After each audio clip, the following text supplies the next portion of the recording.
D'accord? On lui dit, voilà, ben, tu te maries avec un tel, ben, j'ai pas le choix. Ben non, justement, tu as le choix, parce que si tu n'as pas le choix, ton mariage en islam, il n'est pas valide. Hein? Qu'on ne Ah, remette tu vois. pas la faute sur l'islam, mais que si c'est la culture, ou c'est peut-être certaines cultures, justement, qui ne respectent pas le droit de la femme et qui est loin de l'islam. Hein? L'islam, c'est le consentement. L'islam, c'est l'homme et la femme qui sont tout à fait, alhamdulillah, hein, partie prenante de ce projet, ce grand projet qu'est le mariage, qui fait partie de la moitié de la foi. C'est vraiment une réalisation également.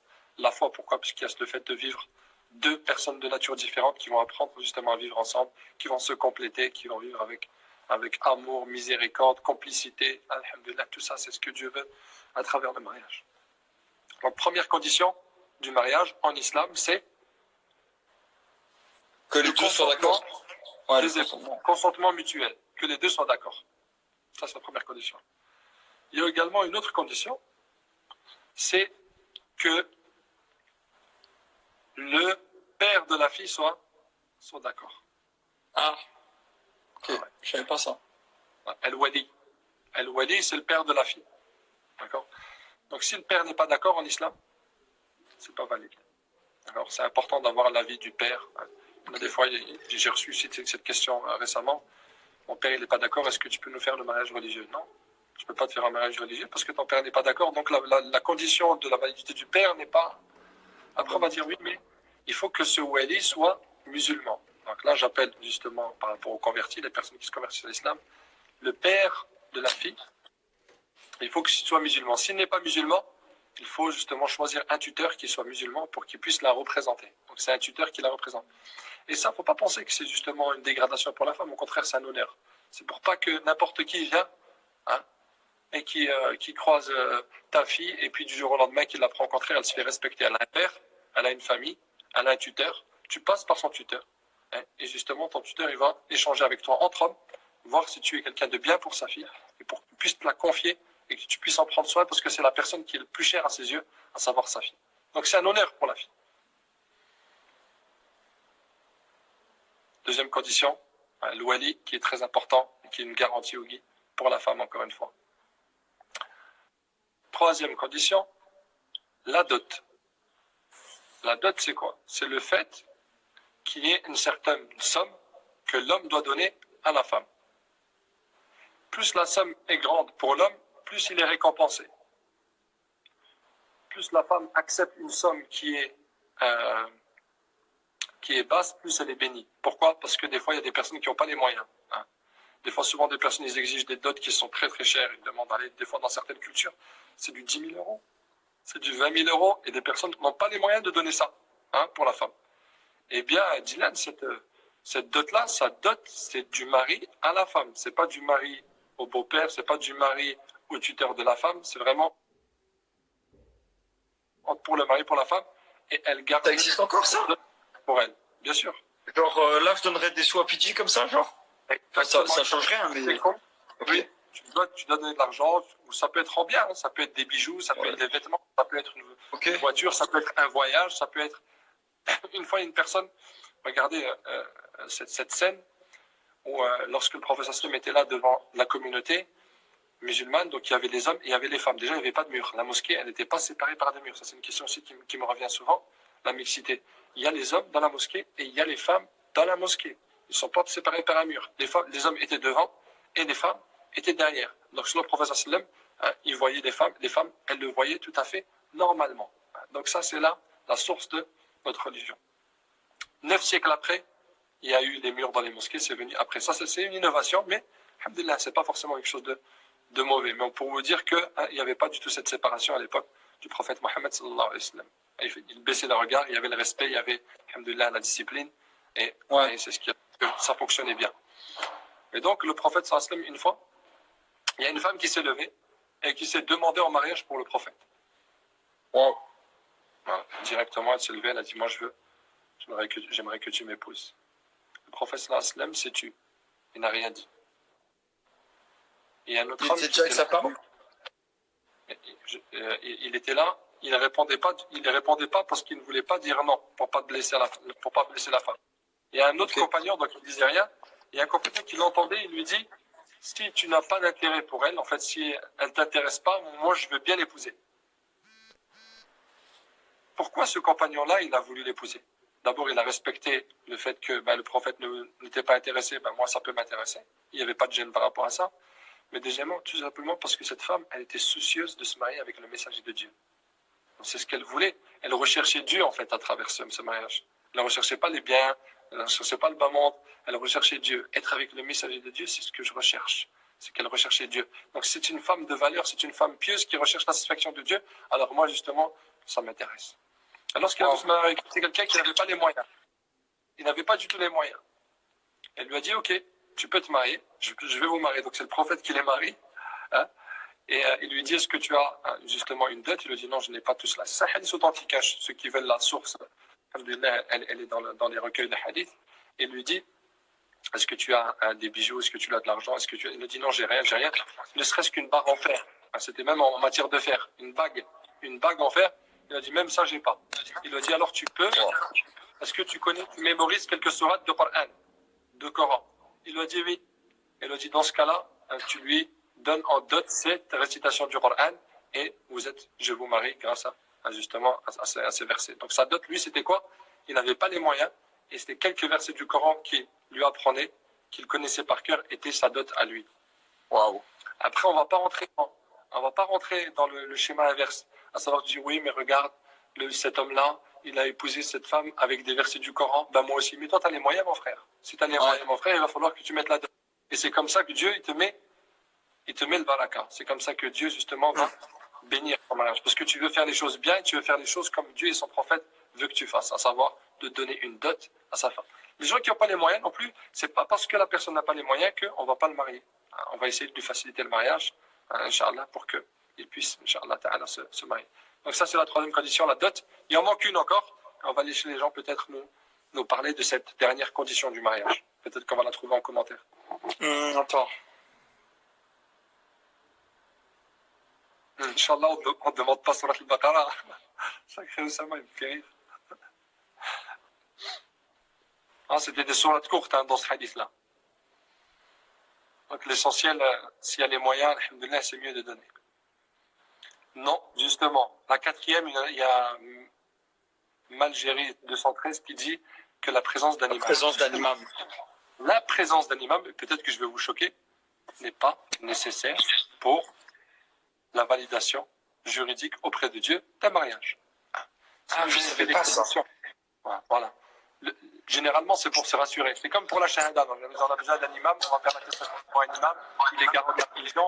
Psychologiquement, on est rassuré, mais ce n'est pas nécessaire. Pareil que pour le mariage. La présence d'un imam, même réciter sur le Fatiha, n'est pas justement une condition du mariage. On peut tout simplement faire son mariage tant qu'il y ait justement la présence d'un imam.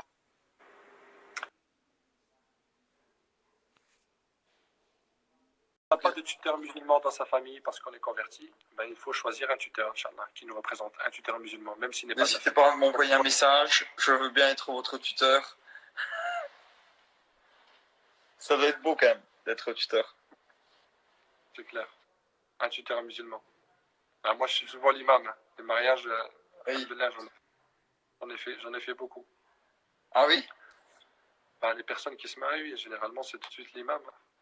Mais l'imam, je vais vous dire quelque chose d'important, ce qu'on parle également dans le témoignage, le témoignage de témoins. Mais un témoignage et l'acte de mariage, c'est quelque chose qui doit se faire à l'écrit. Un acte de nekah, c'est quelque chose qui doit s'écrire. À chaque fois que Dieu nous incite à avoir justement un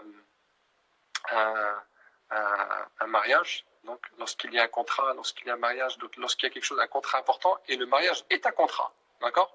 Le contrat doit se faire à l'écrit, et qui est apte à faire un contrat, c'est l'administration qui régit justement notre cité, à savoir la mairie. Donc lorsqu'on veut faire un mariage religieux n'est qu'en faisant en même temps cet acte civil qui est celui de la mairie, qui est un engagement également.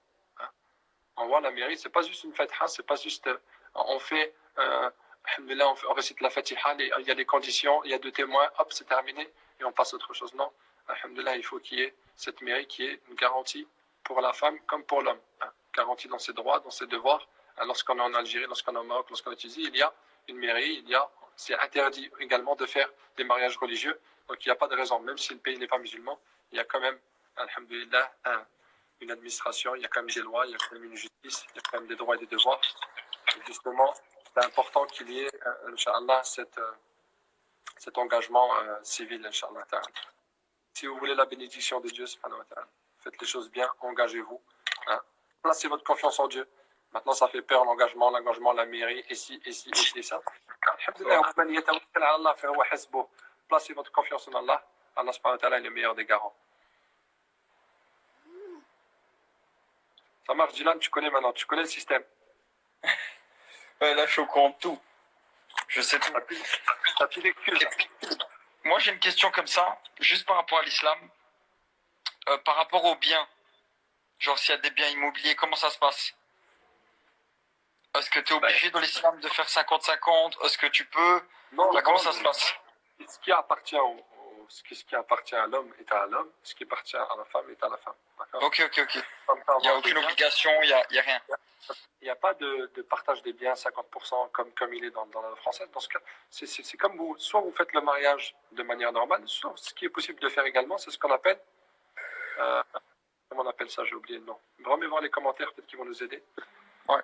Un contrat de mariage chez le notaire. Ouais, contrat de mariage.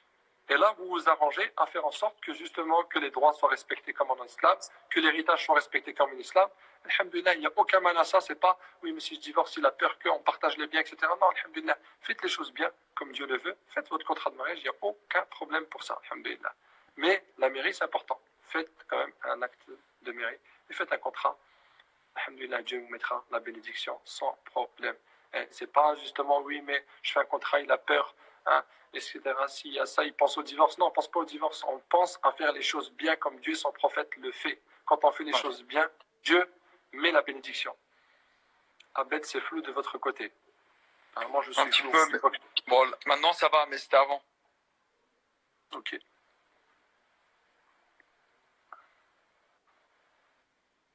Peut-on prendre un moyen de contraception lorsqu'on est marié? C'est une bonne question, ça. Ouais.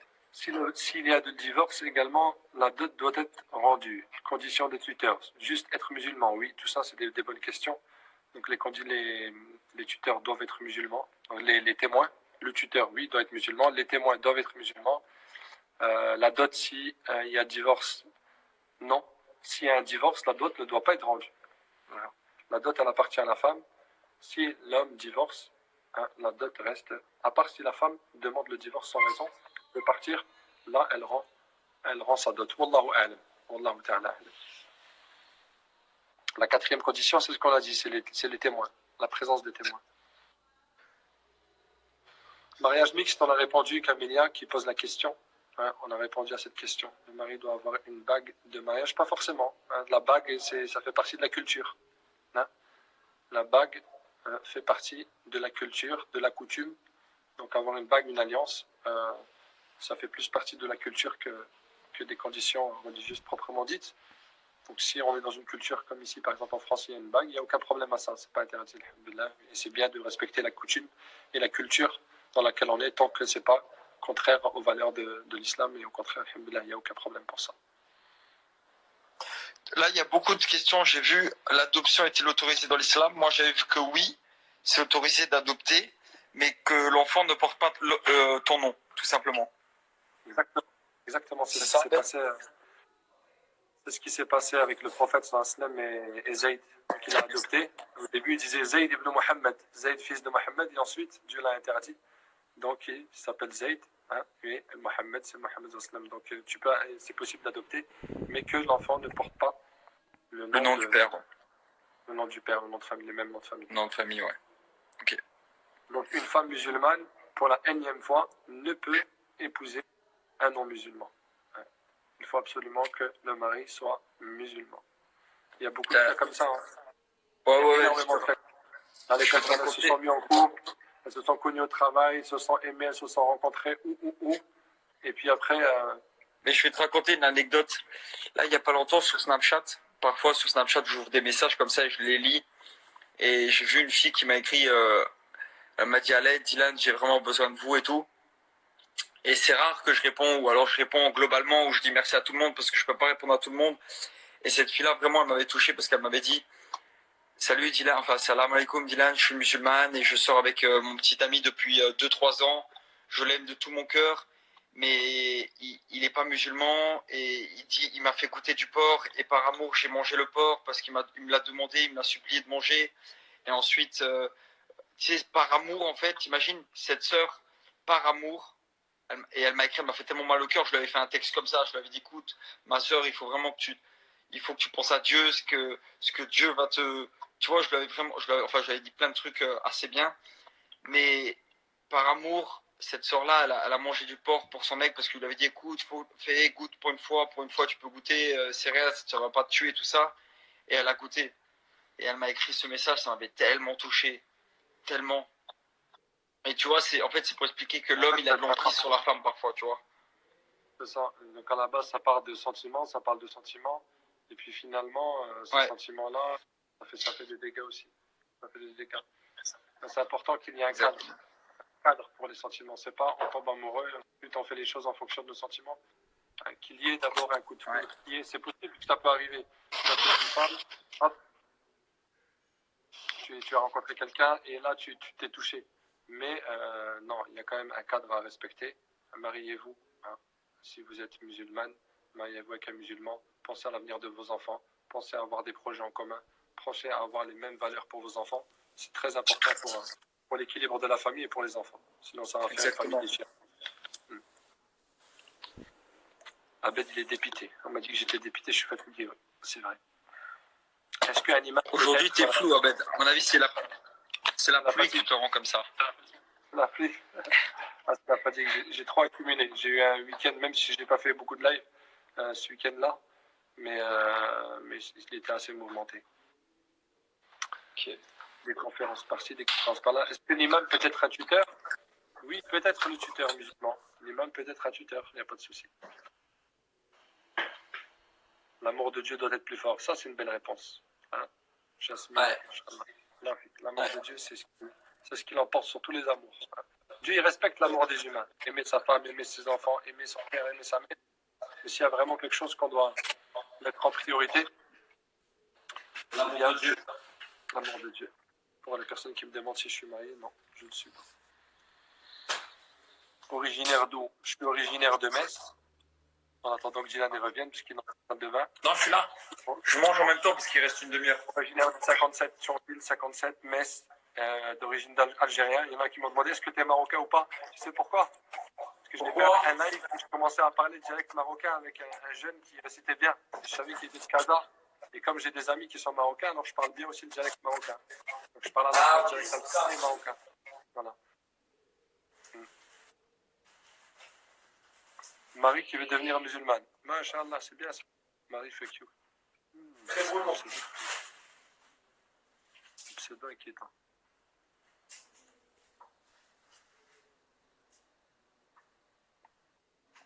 D'origine algérienne, je disais pour ceux qui me demandaient. Ah, ça c'est Dylan. Dylan. Oui. Il y a une Marie qui demande d'être musulmane. Comment je vais être musulmane, comment je fais? Bah, elle a juste une phrase à réciter. Voilà, donc n'hésite pas à nous écrire, Inch'Allah. Et écrire à Abed comme ça. Inch'Allah, marhaban. J'espère le retrouver parce qu'il y a beaucoup de messages. Ouais. Et il y a Mehdi, un ami à moi qui est là, Mehdi Amran. Il me dit, il me faut une marocaine. Inch'Allah. Non, pour la personne qui dit un nouveau prénom lors de la conversion, c'est important. Non. Voilà, Dylan répond. Le nouveau prénom, qu'est-ce que t'en penses? C'est pas important parce que notre maman et notre père nous a donné un nom. C'est important de garder le nom que ta mère t'a donné. C'est pas obligatoire, sauf si voilà, ton nom représente une adoration de statuettes ou quelqu'un qui a adoré les statues ou des trucs comme ça. C'est ça, hein? Oui, s'il y a un prénom qui est justement en désaccord avec les principes, qui rabaisse la personne, etc. Voilà. Là, on peut changer le prénom, mais si le prénom il est noble et que la signification est bien, il n'y a pas du tout à changer le nom. C'est même bien de garder le nom de ça que ta maman t'a donné, quoi. Exactement. Qu'est-ce qui t'a poussé, Dylan, à devenir musulman? Moi, je dis toujours que c'est Dieu qui m'a choisi. Parce que quand j'étais jeune, j'ai eu une enfance très très très difficile. Très très difficile. Et ma mère et moi, on est nés chrétiens. Enfin, on est nés chrétiens. Attendez, je lave juste mes mains et je vous explique. Je fais du bruit parce que c'est bientôt l'heure où on peut plus manger. Je vous explique. En fait, ma mère et moi, on est nés chrétiens. Et du coup, j'avais une enfance très difficile quand j'étais jeune, vraiment difficile. J'ai pas envie de l'expliquer parce que c'est trop hardcore. Mais, genre, en fait, quand... Attendez, je vais le dire mieux que ça. Ça va un petit peu rire parce que genre, c'est drôle. Genre, tous les soirs, genre, avant de me coucher, vu que j'étais triste, genre, avant de dormir, je récitais, déjà, je disais, au petit Jésus, aide-moi, s'il te plaît, petit Jésus. Euh, enfin je disais au nom du Fils, du Saint-Esprit et tout ça, et je disais le petit bateau, parce que chez les chrétiens, chez nous les chrétiens, enfin chez moi à l'époque en tant que chrétien, il y a une histoire genre sur le petit bateau, emmène-moi, je sais pas quoi, et je disais toujours ça, c'est trop drôle. J'espère pas que je me blâme, mais il y a une histoire chez les chrétiens, genre sur un petit bateau, un truc comme ça, et je récitais toujours ça. Mais bref, en tout cas, j'avais toujours je demandais toujours de l'aide à Dieu, à Jésus et tout ça, mais aussi à Dieu. Il y avait Jésus et Dieu, je demande de l'aide et tout ça. Et un jour, je sais pas, Dieu m'a choisi, hein, tout simplement, parce que j'étais quelqu'un de bon. T'es là, Ben, parce que je te vois plus, là, t'es flou et tout. Là, je suis là. Ah, t'es là. Ta relation à Dieu, le fait que tu demandais, etc. C'est ça. Si tu croyais en Jésus et tout, et après? Et du coup, en fait, je demandais toujours de l'aide à Dieu et à Jésus, du coup, voilà, à Jésus et à Dieu. Et je demandais toujours de l'aide, je disais, sors-moi de cette situation et tout. Et cette situation, elle a duré 9 ans de ma vie. Et, et je pensais que ça se terminerait jamais.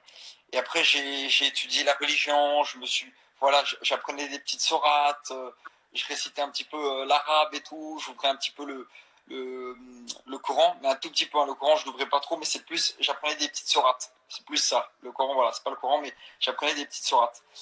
Et, et je sais pas, après Dieu m'a choisi, et après j'ai pas été pratiquant, j'étais pratiquant au début, très pratiquant, quand je me suis converti à l'islam et tout, j'étais très pratiquant. Et après, j'ai délaissé la pratique parce que j'ai été dans des internats. Voilà, j'ai été un peu à gauche, à droite dans des internats, dans des écoles où voilà, c'était hors de question que je puisse prier devant d'autres enfants de 16 ans. Et, et après, en fait, tous les jours, voilà, moi j'ai toujours pensé à Dieu, j'ai toujours, voilà, machin. Et après, ma vie, elle a fait que ça. Elle a fait que ça jusqu'à encore aujourd'hui, elle fait que ça. Quoi? Pardon? C'était à la mosquée de Bonnevoie, à Luxembourg, ta conversion. Derrière la gare? Ouais, je me suis converti à la mosquée de Bonnevoie. Derrière la gare, ouais. Il faut savoir,